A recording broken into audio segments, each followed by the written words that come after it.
Hi నమస్తే. నేను మీ journalist రెహమాన్‌ని. గాదె Saikrishna lockup death వ్యవహారంలో ఇప్పుడు మరో బిగ్ ట్విస్ట్ చోటు చేసుకుంటుంది. ముఖ్యంగా చాలా కీలకమైనటువంటి పరిణామం. ముఖ్యంగా వైఎస్ఆర్ కాంగ్రెస్ పార్టీ నాయకుడు అంబటి రాంబాబు డీజీపీకి సిట్ చీఫ్‌గా ఉన్నటువంటి ఐజీ రవిప్రకాష్‌కు రాసినటువంటి లేఖ ఇప్పుడు సంచలనంగా మారింది. ఈ లేఖలో ప్రస్తావించినటువంటి అంశాలు చాలా కీలకంగా మారాయి. కేసు ఎలాంటి పరిణామాలకు దారితీస్తుంది, కేసు ఎటువంటి మలుపులు తిరుగుతుందనే విషయంపై పెద్ద ఎత్తున ఒక చర్చ నడుస్తుంది. ముఖ్యంగా అంబటి రాంబాబు రాసినటువంటి లేఖ విషయంలో. ఎందుకంటే ఇప్పటి వరకు ఈ రిమాండ్ రిపోర్ట్ ఏదైతే సీఏ నాగరాజును అరెస్ట్ చేసి కోర్టులో హాజరుపరిచినప్పుడు సమర్పించినటువంటి రిమాండ్ రిపోర్ట్ ఏదైతే ఉందో ఈ రిమాండ్ రిపోర్ట్‌లో అనేక అవకతవకలు ఉన్నాయి. ఈ రిమాండ్ రిపోర్ట్ మొత్తం ఉన్నతాధికారులను తప్పించేందుకే ఈ విధంగా తయారు చేశారు. ఈ రిమాండ్ రిపోర్ట్‌లో మొత్తం కీలకమైనటువంటి అంశాలపై స్పష్టత లేదు. సిట్ అనేది స్పెషల్ ఇన్వెస్టిగేటివ్ టీమ్ అనేది ఏదైతే కీలకమైనటువంటి ఈ కేసుకు సంబంధించి దర్యాప్తు చేయాల్సి ఉందో, ఈ దర్యాప్తులో, ఈ విచారణలో చాలా కీలకమైనటువంటి అంశాలను పక్కన పెట్టేసింది. అది ఉద్దేశపూర్వకంగా పక్కన పెట్టిందా? లేకపోతే పొరపాటున జరిగిందా అనేది తెలియాల్సి ఉంది. సో, ఇప్పటికే రిమాండ్ రిపోర్ట్‌పై చాలా అంశాలుపై స్పష్టత రావాల్సి ఉంది. రిమాండ్ రిపోర్ట్‌పై సందేహాలు ఉన్నాయి. కేవలం ఉన్నతాధికారులు ఎవరైతే ఇన్వాల్వ్‌మెంట్ ఉందని చెప్పి భావిస్తూ వస్తున్నారో వీరి అందరినీ తప్పించడానికి ఈ విధంగా రిమాండ్ రిపోర్ట్ తయారైందనే వాదన ఇప్పటివరకు వినిపిస్తూ వచ్చింది. ఇప్పుడు ఈ రిమాండ్ రిపోర్ట్ ఆధారంగానే ఇప్పుడు తనకున్నటువంటి అనుమానాల్ని, తనకున్నటువంటి సందేహాల్ని వ్యక్తపరుస్తూ వైఎస్ఆర్ కాంగ్రెస్ పార్టీ నేత అంబటి రాంబాబు సిట్ చీఫ్‌గా ఉన్నటువంటి ఐజీ రవిప్రకాష్‌కు లేఖ రాశారు. ఈ లేఖలో ఆయన ప్రస్తావించినటువంటి ప్రధానమైనటువంటి అంశాల్లో కొన్ని అంశాలు, ముఖ్యంగా సాయికృష్ణ కేసు దర్యాప్తులో చాలా లోపాలున్నాయని, అనేక అనుమానాస్పద అంశాలను ఉన్నాయని, వీటిపై సిట్ అనేది కనీసం పట్టించుకోలేదని చెప్పి ఆయన చెప్తున్నారు. టాస్క్ ఫోర్స్ నుంచి కృష్ణలంక పోలీస్ స్టేషన్ పై ఉన్నతాధికారుల పాత్ర ఉన్నప్పటికీ మొత్తం క్రిమినల్ లయబిలిటీని ఒక్క సీఐ నాగరాజ్కే పరిమితం చేయడంపై కూడా అంబటి రాంబాబు ప్రధానంగా సందేహాన్ని వ్యక్తపరిచినటువంటి పరిస్థితి. సాయికృష్ణను హ్యాండ్ ఓవర్ చేసిన సమయంలో ఇన్ రిటర్న్‌గా అక్నాలెడ్జ్‌మెంట్ ఉన్నప్పటికీ కస్టడీకి తీసుకునే విషయంని మాత్రం సీఏకే ఎలా పరిమితం చేస్తారు? ఎందుకంటే కస్టడీకి సంబంధించినటువంటి అంశం ఏదైనా ఉన్నప్పుడు అది వితిన్ 7 డేస్, మ్యాక్సిమం 7 డేస్ లోపల కమిషనర్‌కు తెలియపరచాల్సింది. కానీ ఇక్కడ ఎక్కడ కమిషనర్ ప్రస్తావన తీసుకురాలేదు రిమాండ్ రిపోర్ట్‌లో. మొత్తం క్రిమినల్ లయబిలిటీని ఒక సీఏ నాగరాజ్‌కే పరిమితం చేయడం అనేది రిమాండ్ రిపోర్ట్‌లో చాలా స్పష్టంగా కనిపిస్తుంది. ఇదే అంశాన్ని వైఎస్ఆర్ కాంగ్రెస్ పార్టీ నేత అంబటి రాంబాబు ప్రస్తావించారు. కేసులో అత్యంత కీలకంగా ఉన్నటువంటి సీసీటీవీ ఫుటేజ్ ఇక్కడ చాలా కీలకం. సీసీటీవీ ఫుటేజ్ మాయమైందని చెప్పి మాత్రమే రిమాండ్ రిపోర్ట్‌లో ప్రస్తావించినటువంటి సిట్ అధికారులు ఆ సీసీటీవీ ఫుటేజ్ ఎందుకు మాయమైపోయింది? ఎవరు మాయం చేశారు? క్లౌడ్ ఫుటేజ్ ఏదైతే 90 రోజుల పాటు ఉంటుందో ఈ క్లౌడ్ ఫుటేజ్ అంతా ఏమైందనే ప్రశ్నల జోలికి కనీసం సిట్ వెళ్ళకపోవడం అనుమానాలకు దారితీసింది. ఇదే విషయాన్ని అంబటి రాంబాబు కూడా ప్రస్తావిస్తున్నారు. ముఖ్యంగా డీజీపీ ఆధీనంలో ఉన్నటువంటి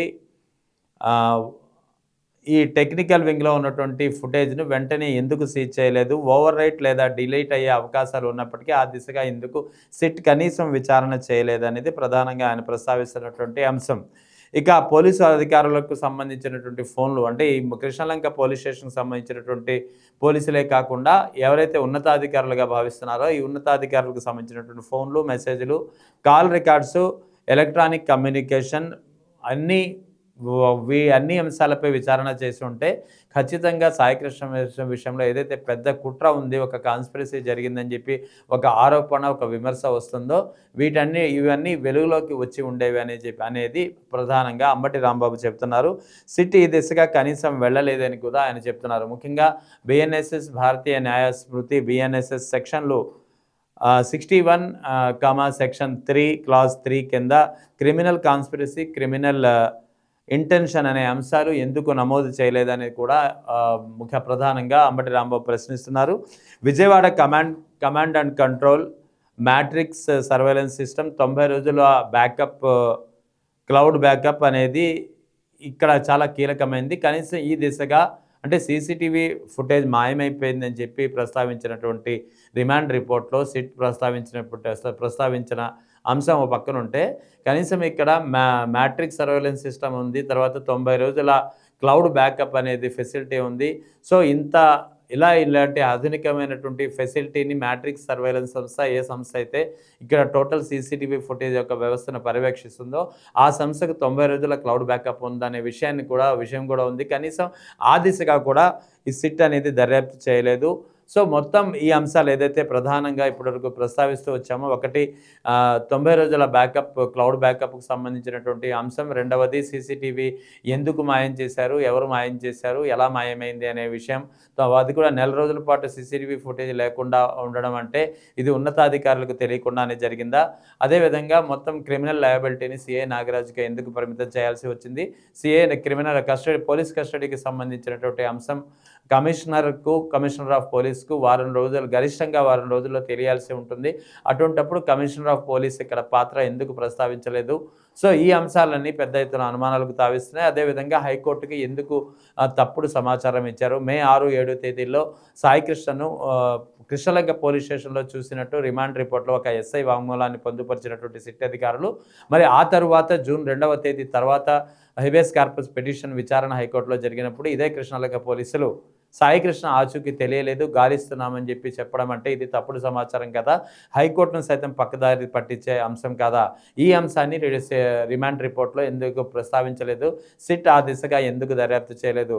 అదేవిధంగా పోలీసు ఉన్నతాధికారులకు సంబంధించినటువంటి పోలీస్ స్టాఫ్కి సంబంధించినటువంటి ఫోన్లు, మెసేజ్లు, తర్వాత కాల్ డేటా, ఇతర ఎలక్ట్రానిక్ కమ్యూనికేషన్ సిస్టమ్ ఉంటాయి, మెయిల్స్, అటువంటివి కూడా ఎందుకు ఆ దిశగా విచారణ జరిపించలేదనే అంశాన్ని కూడా ఇక్కడ అంబటి రాంబాబు తన లేఖ ద్వారా ప్రస్తావించారు. మొత్తానికి అంబటి రాంబాబు రాసినటువంటి లేఖ ఇప్పుడు ముఖ్యంగా కృష్ణలంక పోలీస్ స్టేషన్లో పోలీస్ డిపార్ట్మెంట్లో ఒక కలకలం రేపుతుంది. కీలకమైనటువంటి అంశాలను ప్రస్తావించు ఆయన ఈ లేఖను సంధించినటువంటి పరిస్థితి. ఓవరాల్గా సాయి కృష్ణ మలుపు మరిన్ని కీలకమైనటువంటి మలుపులు తిరగనుందో, రానున్న రోజుల్లో ఇంకెలాంటి పరిణామాలు సంభవిస్తాయనేది ఆసక్తిగా మారుతుంది.